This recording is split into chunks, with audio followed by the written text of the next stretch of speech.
G'day folks, got a cool one tonight. Well, I hope it's cool. I think it's cool. So I'm playing at Baddog bar, which is it's got to be my favorite place in some ways because we played there a long time. To me it's like the most legit old school blues bar that you can play in. Like I really feel like I'm doing something when I play there, because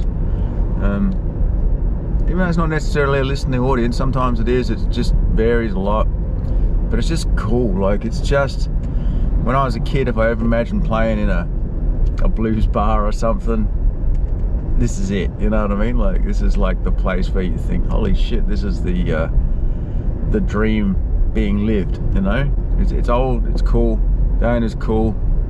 They're not trying to get too many people in, they're not trying to be fashionable, they're just legit into blues and music in general, and they made this bar, which is kind of like Zach's idea of what a cool bar should be, and he bloody nailed it, man, you know? Back in the old day, you couldn't even see inside, and you ain't got any signage or anything, or say welcome. You just got a sign on the floor that's painted that says beware of the dog, and there's a bit of paper on the window that says if the light's on, we're home, like basically come on in. Tonight I think this will be interesting because a while back me and Tim did a like an EP, a 5-song thing we did, and we just recorded live at Baddog, and it came out great. Like the levels, everything was just a complete fluke, and it sounded great.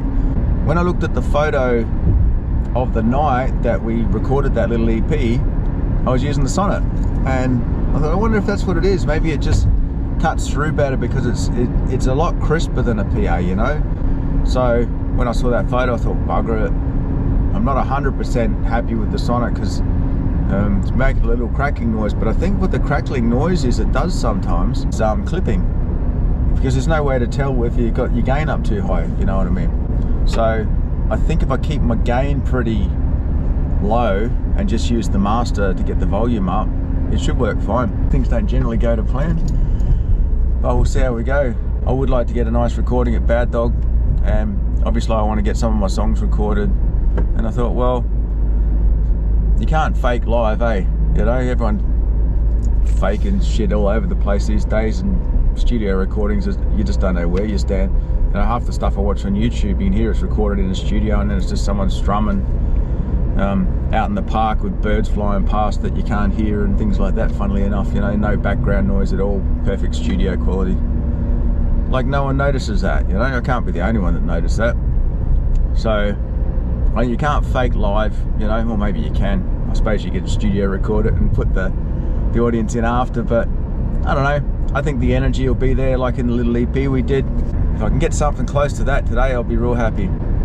So what I'm going to do is I'm going to use the Zoom H4n recorder and guess a level, really. I mean, it's got a little peak thing on it. I guess you'd be able to get it pretty close, but I don't want to fiddle around too much, especially in the dark. And I'll just set that, I don't know, a couple of meters in front of the Sonnet on a stand, hit record, and hope for the best. The funny thing was today, I got the Sonnet out after I saw that photo. I thought, oh, I'll just plug the mate in and see what it sounds like. Well, I gotta tell you, it sounds freaking phenomenal together. So clear, so crisp. And I'm thinking, all right. I mean, I think the Sonnet sounds great. It just lacks a bit of volume, and I don't trust it. I really don't trust it, because it makes that cracking noise from time to time, you know, which I have no idea what it is, but you know, you don't really want to hear that when you're playing live. So fingers crossed, guys, we won't hear that noise tonight. For now, I'm going to hit the highway and get on down to Baddog.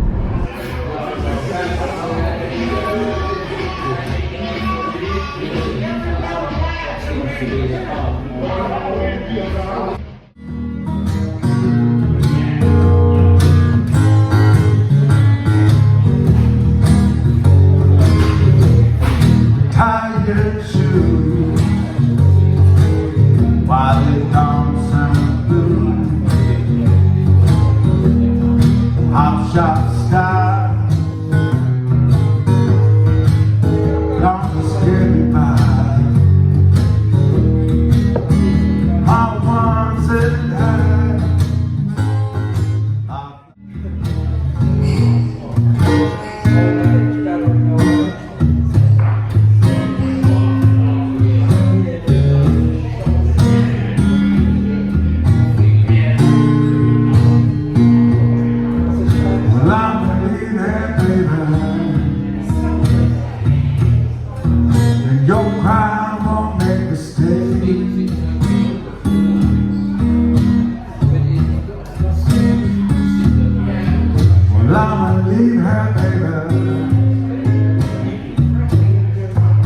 Your crime won't make me stay.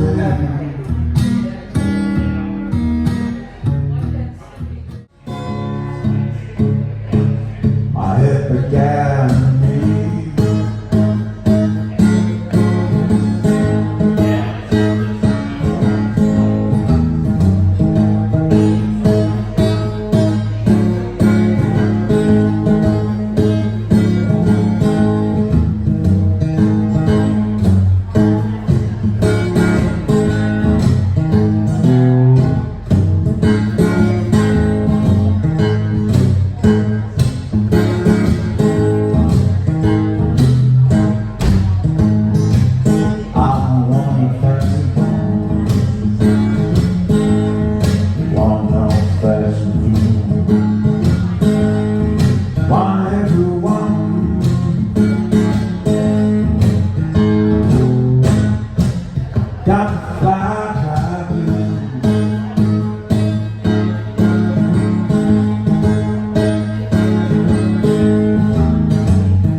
Leaving this morning, yes, I'm already gone.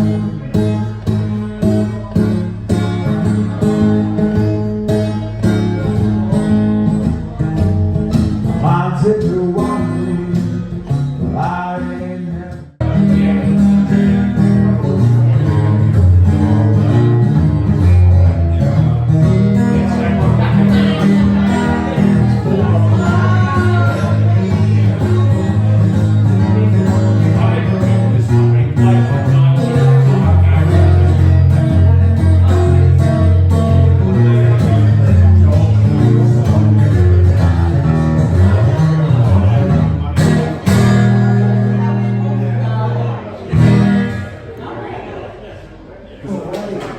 Well, thank you. And I'll see you next time,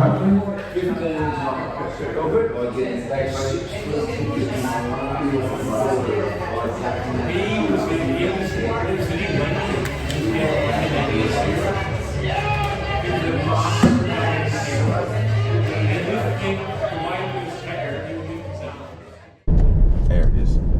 Alright, jeez, it wasn't even working. Okay guys, back again. We're on Sunday now, and I'm on my third gig for the weekend, and it's been going good, and been planning to kind of sit on the lounge and tell you about the Sonnet, and how that gig went, but it's been a bit hectic. So like, I did the Baddog gig, that was wicked. The Sonnet went really well, and hopefully got some good recordings coming up for that. But that I got home about 2 a.m. and I had to get up pretty early to get all the gear sort of sorted and that, because I had to take different gear for the next gig, and that was a 1 p.m. one on Saturday, so I had to leave at 11, so I was pretty knackered. And then today another 1 p.m. down at Pirate Life, which is cool as hell, and it's amazing actually. So we'll start with the Sonnet. I was really nervous about taking it to Baddog. In fact, even when I was driving there, I was almost going to turn around and go home and grab the RCF just to have it in the car, and I thought, I'm not leaving 2 grand of gear sitting in my car in the city. That's just stupid, that's asking for trouble. So I thought, nah, just take it, see how it goes.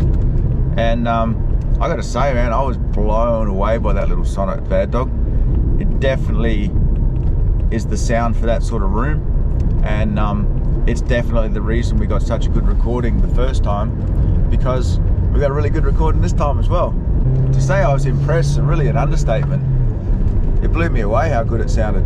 And I've been hesitant to use that thing because a couple of times I've used it, I thought I'd damaged the tweeter maybe, or maybe the speaker, I couldn't really tell. But a couple of times when me and Tim been playing, you get this death noise. It's like, uh-oh, you know, like it sounds like it's about to blow up. And it's not good. It's like a real crack, and like it just sounds like bad speaker noise, let's say. But it's not good. You sort of look at each other and go, oh, let's pretend we didn't hear that, you know. But I was on the Capo, like a review of one of them the other day, and I noticed it's got a peak light, like a PA. You know, like some of the cheap PAs have got like a gain thing so you can see when you're peaking, a little red light flicks. And I noticed, because that'd be a great addition to the Sonnet, because I actually think it's clipping.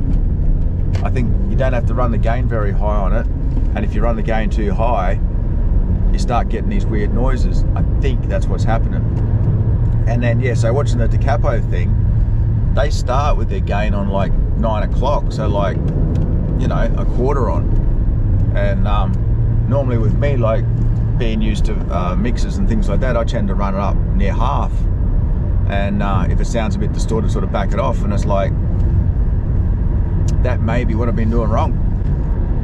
And, you know, being a 60 watt amp, it's not that powerful really. When you think about it, you think, well, maybe running it up that high, you're doing it because you want to get that same volume, but it might not be designed to do that.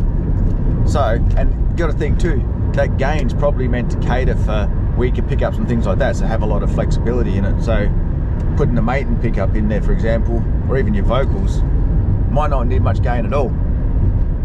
So the other night, the settings were like this, and as you can see, I had the gain down pretty low on both channels.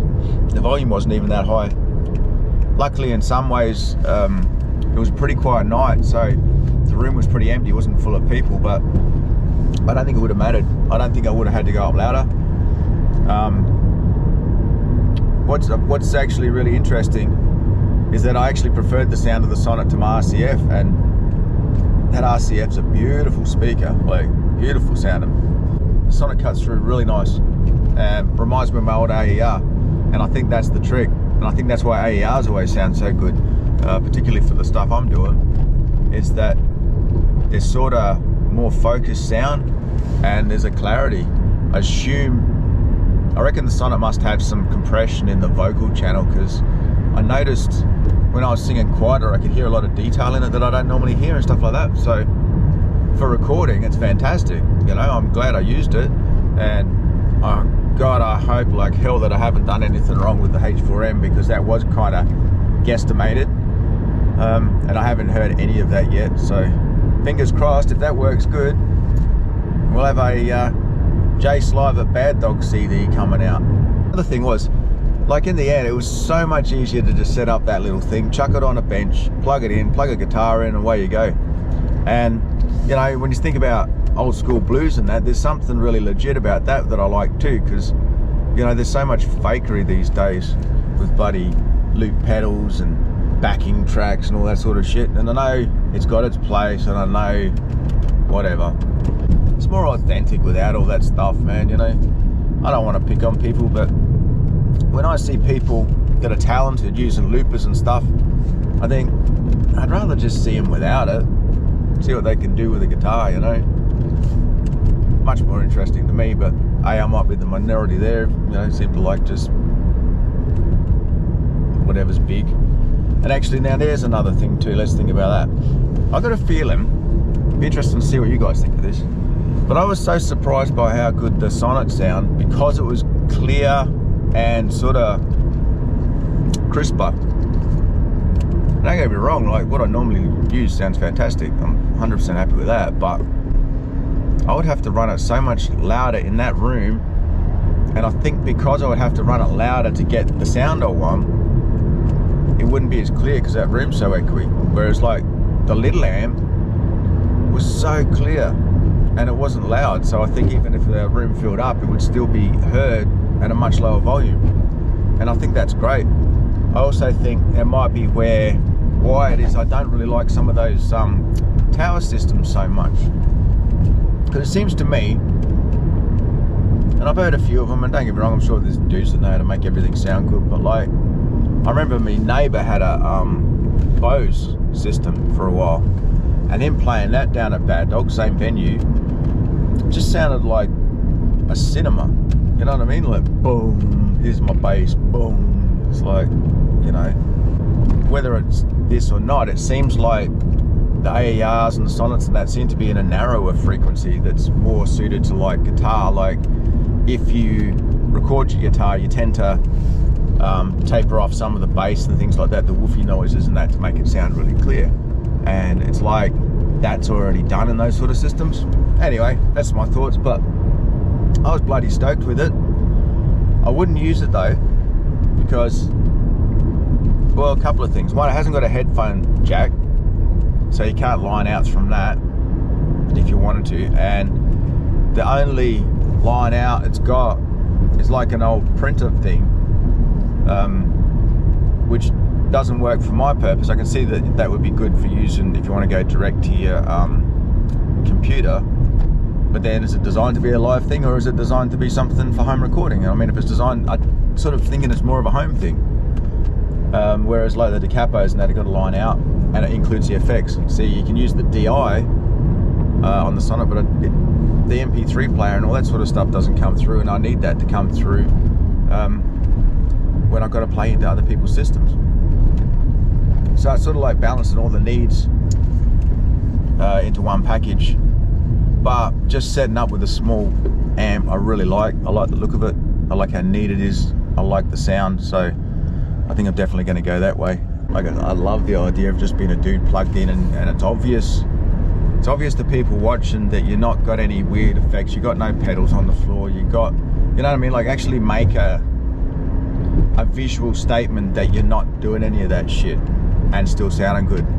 And I find that shit important, because I had a guy the other day asking me about my mixer, because he saw the mixer and he thought it was some fancy thing. He's an old dude, you know, and I was like, oh man, that's nothing. Because he wanted to know if I was using loopers and things like that, or enhancing my voice, and nah, it's just straight in, man. And you know, it's not people's fault that they don't really know the difference. They do know that people fake it though, and so there's almost an assumption that you're faking it if you sound good. So that's another advantage with the small thing, is like you're just plugged into one little box, one lead. There's an honesty about it, you know. So we'll head down that path when I can. But yeah, next thing up, you're probably wondering how we got to do a CD so quick. It's a pretty funny story, really. So this is how weird shit goes and how quick stuff changes, as you know. I was playing Memphis Slims the other night, and Caleb, the dude at the bar, also the dude that does the gigs, he was watching, he's looking over and he's doing something, and he's looking over and he's doing something. I think, what the fuck's he doing, you know? And then at the end of the night, he gives me this little drawing he did while he's standing there watching me play. And I thought, wow, that's cool as hell. So I kept it, stuck it in my case, and then I was mucking around with it. I was taking photos of, like, holding it up, you know, in front of the stage and taking photos, so it looked like cartoon me was playing on stage kind of thing.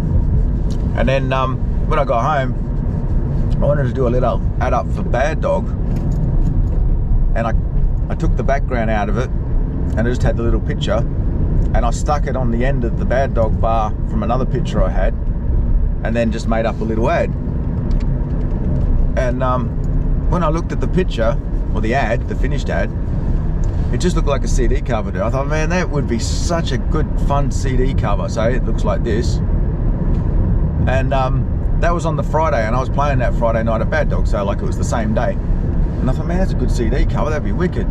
I could do like a live thing at Baddog. And then I thought, I'm playing Baddog tonight, I wonder if I could record it tonight. So that's the Friday just gone. So we're gonna record it. It's recorded. I haven't listened to it, but I hope it's good. And if it is, this week's going to be spent picking out the best songs. Hopefully some banter and shit in the background. I'd like to keep it really alive and keep the feeling of that room, because that's important to me too. I'd like to have some Zach on there somewhere, because that would be cool, like him just saying something. Or I know there's a bit where he was shaking up a drink, and I said to him, yeah, more of that or something. So hopefully he said something back, because I'd like you to have him on there somewhere. Alright, well, I'm heading down to Pirate Life today, one more gig. So anyway, leave it there for now. Cheers for watching, as always, man. Comment, subscribe, all that crap. But like, definitely enjoy the comment section, man. It's been good fun. And all the encouragement, and I don't know, it's just fun. It's unexpected fun, this little